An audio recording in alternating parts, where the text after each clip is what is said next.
Hey everybody, I'm talking with Jeffrey Mason. We're in Westboro. Jeffrey, what is this event we're at here? This is an EV event to raise awareness of electric vehicles, and we are in Westboro at the Amazon. Former Astra building where they used to make drugs. Now they make, who knows what they make in there, but they distribute it nevertheless. So Jeffrey, we were talking before we put the camera on. So many misconceptions about electric vehicles. As a Tesla owner for a long time, because this is a 2016, so it's 6 model years old.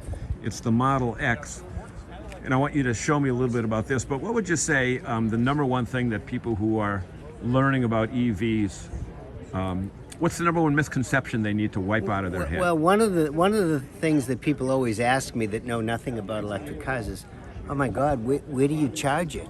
Yeah. And I basically say, well, where do you charge your cell phone? I mean, you charge it at home. You come home, you plug it in, just like your cell phone. Yeah. And then the next question that they ask is, well, how long does it take to charge? And the answer is, who cares? Because you plug it in, and in the next morning you wake up and you have a full tank of electrons. Yep. And the newer Model X's will get a range of 340 miles. This car is 7 years old, and when it was new, it had a range of 237 miles. So 340 miles, that's well beyond Boston to New York City. Right. It's like down to Philadelphia. Right. So the other misconception is, well, what if you want to go on a long trip?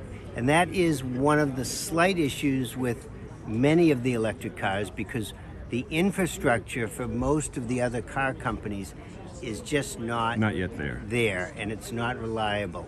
But the exception is Tesla. Tesla has built out their own infrastructure of charging networks, and they're basically every 50 to 100 miles. Mm-hmm. And the computer in the car tells you where and when to stop.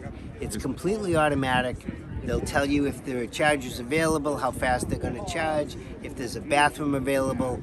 And so we took a trip. Does it even give you the daily specials of the nearby restaurants? They don't. No. They don't. But it's never been an issue. We've gone to Pennsylvania, we've gone to Canada, and it's a non-issue with a Tesla, because you can always, the computer will not let you go anywhere that you can't go. Okay. One of the questions that I get asked all the time is, well, what if you run out of juice?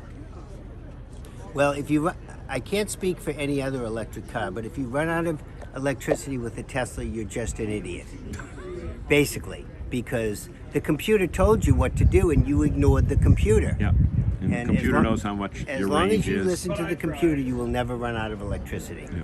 And most people only drive 20, 30, 40 miles a day. So having a range of 300 miles is absolutely plenty for day-to-day driving. The beautiful thing about these cars is that there's no maintenance, and they basically are going to last forever. Okay, so the model that you have right here has distinctive appearance with its rear doors. Give us a little tour of this, and then I'm going to ask you the question of the century. So these are the gull wing doors, or falcon wing doors. They have a double hinge on them, so you can literally park 1 foot away from another car and the door will still open without hitting it. The door has sensors in it, so it knows when there's something next to it, and the door will open like this and then up like that. Can you show us? Yeah, I mean, there's no car next to it. Yeah. It works better with a car. I guess I could stand right over Yeah, you make here. believe you're the car.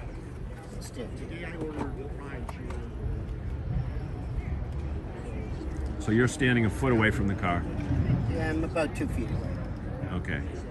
So it's not going to open, because if I was a car, it would open, because then it would realize It would what sense I was. all the other Yeah. things. Okay. And with a family, you've got a dog, and the dog likes it, and The dog drives it, actually. dog drives Yeah, it. Okay, it's that's right. self-driving. Those new dog driving cars. I know So that. all Teslas come with something called Autopilot, and that's a free service. The cars have 6 cameras all around. It might be 8 cameras, I'm not sure. Yeah. Mine is a Generation 1, so my car only has 1 camera. That being said, it still has autopilot, and when I'm on the highway, I do not have to drive the car. The car drives by itself. It gives you the distance between the car in front of it. It'll stop, left it'll and go, it'll accelerate, and it'll steer. As Okay. long as you have lanes. So here's the big question. Here's the big question. I'm going to say a word to you, and you just react. You ready? New word. Ready, Jeffrey? I'm listening. Frunk. Frunk. So a frunk is... What's a frunk? A frunk is a front trunk, and all Teslas have a frunk. So you can use it as storage. You can put bags in there, you can put food in there. I usually use it for pizza that smells really strong because I don't want it to smell up the inside of my car. So you got And the frunk also doubles as a crumple zone. So okay. it's the frunk and the design of the frunk and the crumple zone within the frunk that allows the Tesla to be the safest car on the road. There is no safer car. Teslas are designed from the ground up to be extremely safe. And that was one of the justifications that I got the car, because you can't What really did you drive before this, Jeff? Before you went electric? I had a Toyota Highlander. Highlander. Okay, big Yeah. big SUV. So you don't lose any space, huh? With this? There's plenty of storage. The storage in the back, the storage in the front. This is actually a 6-seater, and you can also get it as a 7-seater. There we go. Okay. But once you go electric, you never go back. Jeffrey, you're the man. Thank you. Thank you so much Appreciate for being it. here, and you have a great day. Thank you.